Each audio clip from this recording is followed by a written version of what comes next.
This is John for Global Traveler Magazine. Today we're talking travel with Greta Cecchetti, softball player for Team Italia. How are you, Greta? Hey, I'm good. Great to be here with you. Well, I appreciate your time. I believe I believe I'm talking to you from Japan. Is that correct? That's right. So when did you get to Japan? I got here about a month and a half ago to start my second year, and we're currently in the middle of our season. How long does the season go?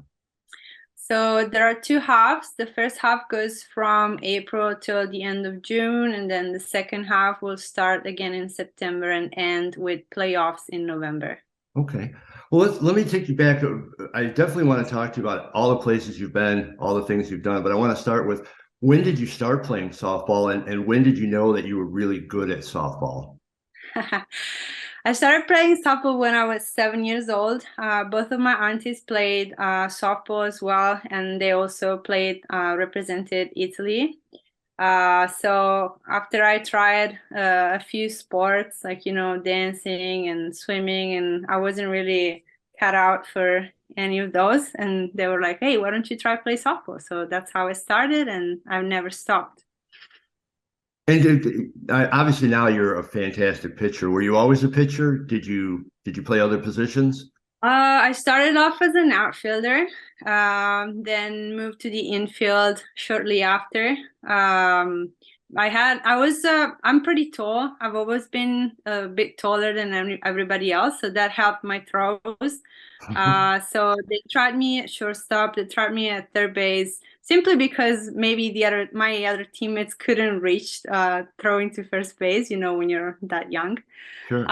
And then I started pitching around the age of 10. And so now do you miss hitting at all? Or have you hit in a while? I believe the last time I've hit was before 2020. I do not miss it at all, actually. Okay. So let me ask you this. You're the first born and raised Italian player to play in Japan, to play in NCAA Division One, to play pro ball in the United States. What does it all mean to you?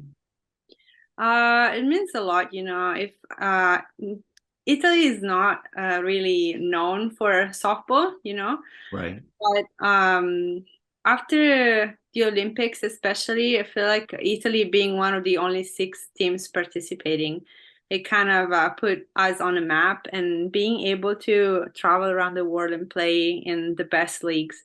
It just means that maybe in the future, other players will have the chance to have the same opportunities I've had, and having done it first, it means a lot to me.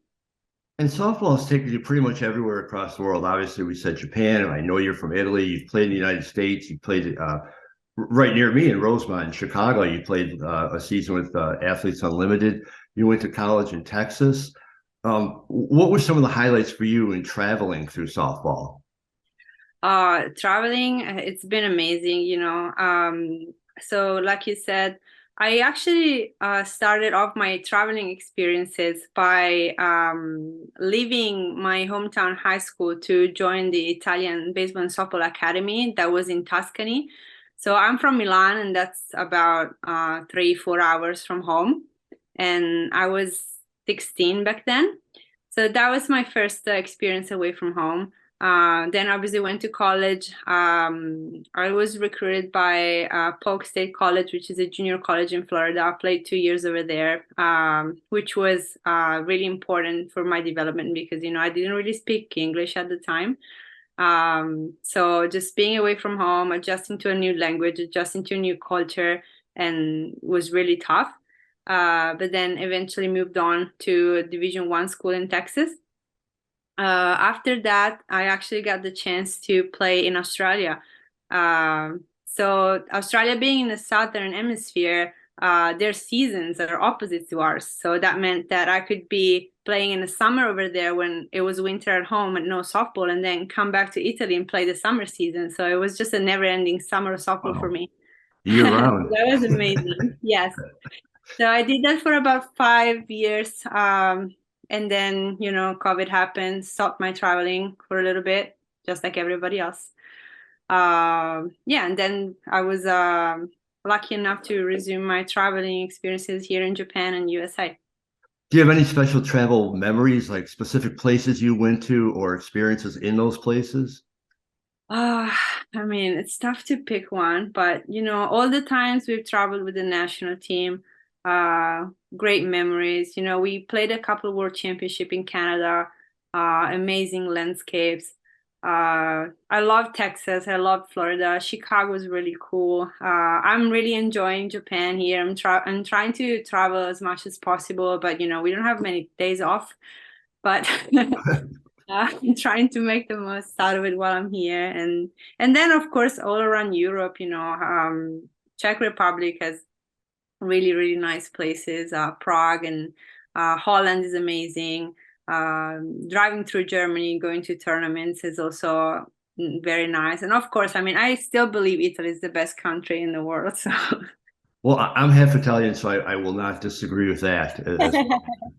Yeah, you mentioned learning the new language, and your English is fantastic, by the way. But you mentioned learning the new English language. Did have you learned the Japanese language?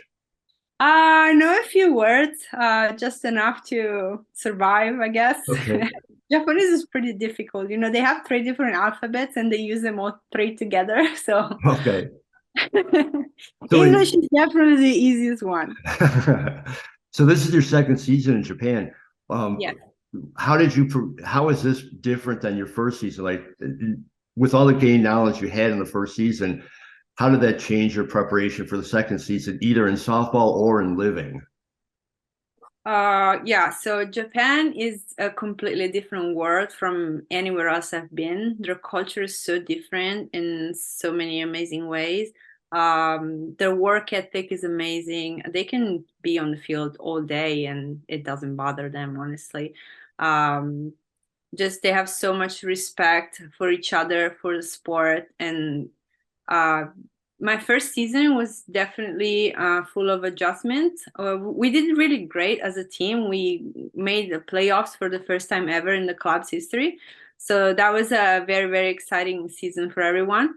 And now that it's my second year, it just feels like I'm so much more comfortable being on the field for long hours, knowing how to deal with the traveling and adjusting to game situations and all of that. So definitely a lot more comfortable than last year.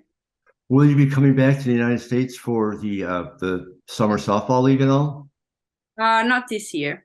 Oh well, we will miss you. Oh, thank you. It was fun watching you out in Rosemont. That was a fun season. How That long was do you? amazing. Yeah, such a great experience too. I mean, Rosemont is like a Disney World of softball, honestly. The atmosphere is incredible. Yeah, I mean, right. You're absolutely. You have the planes in the outfield, or, crossing across the outfield. You've got the expressways there. It's one of the coolest ballparks I've ever seen, actually.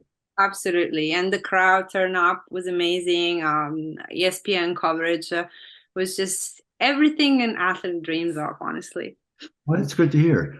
How long do you plan on? Obviously, you're still young. How long do you plan on playing pro or softball? Thanks for the young. Uh, I'm not sure. I figured that since I believe I'm not that young anymore, I'll just take it year by year. For now, I feel great. After the season is finished, after every season, really, I just take some time to be with myself, reset, um, and just decide what to do for the following season. So it's gonna be a year-to-year thing. Okay. With all the traveling that you do for softball, though, when it's not softball season, the few times a year where you're not playing softball, do you get to travel just for fun at all? Do you get to go around and see stuff? Sometimes I do. I also enjoy being home, actually, Okay. because I'm not home that much. So I really enjoy being home and hanging out with my family, spending time with my sister. We're very close. She also plays softball in the Italian league. I do like to travel a lot. My favorite spot in the whole world is the Dolomites in Italy. So yeah, but I'm a big mountain person. I took a Okay. trip to Portugal last year after the season. That was amazing as well. So yeah, definitely any place that will help me recharge for a little bit. That sounds great. Actually, I wonder. I've never been to Italy, but I hope to get there at some point. Oh, you should. If you need tips on where to go, let me know. Absolutely. Appreciate it.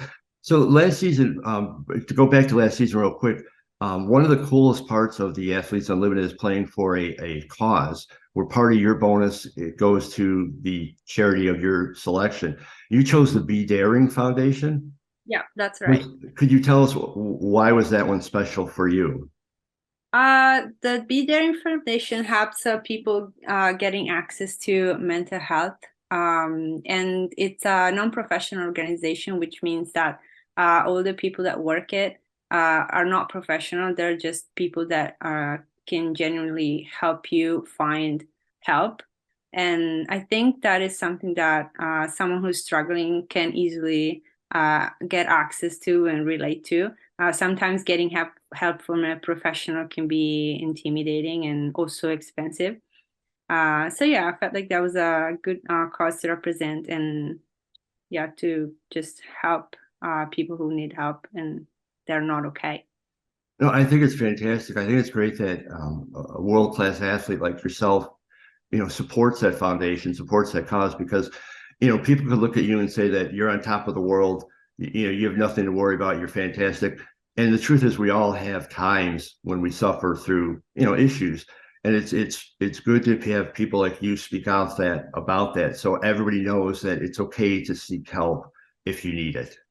So Absolutely. I appreciate that. Unfortunately, it's becoming more common among athletes to speak up, and I'm very proud of anyone who does because we definitely all go through moments where the lows are really lows. So, yeah, it's definitely a good thing to speak up and be aware that anybody could go through it. It could happen to anyone. And before I let you go, Greta, since you've been around the whole world, you've obviously packed hundreds of times. You've prepared for dozens of trips. Do you have any secrets, any travel tips that you can give from your experiences? Oh man. So yeah, I travel a lot and I would say my least favorite thing to do in the world is flying. Um, I get panic attacks really bad. So I guess for everybody who doesn't like flying as much as I do, just really get a handle on your breathing techniques. There's a lot of research you can do on the internet about it, and I think breathing really helps to calm down a little bit when you're in a situation and you're scared. This can happen also on the soccer field, so it's good for that too. So that would be my tip. Get your breathing under control when you're traveling and stressed. That's very good advice. And actually, I've used the breathing technique a lot in to help me in various things to calm myself down. So that's excellent advice. I appreciate that. Yeah, So I absolutely. encourage everyone to follow you on social media, follow your softball career in Japan and elsewhere. You post a lot of great stuff on there. I love following you. I followed you for years, and it was really fantastic to meet you last year in Rosemont. I know you're not going to be there this year, but I hope to see you again sometime. Me too. Thank you so much. Greta, thank you very much, and good luck this season. Thank you. Appreciate it.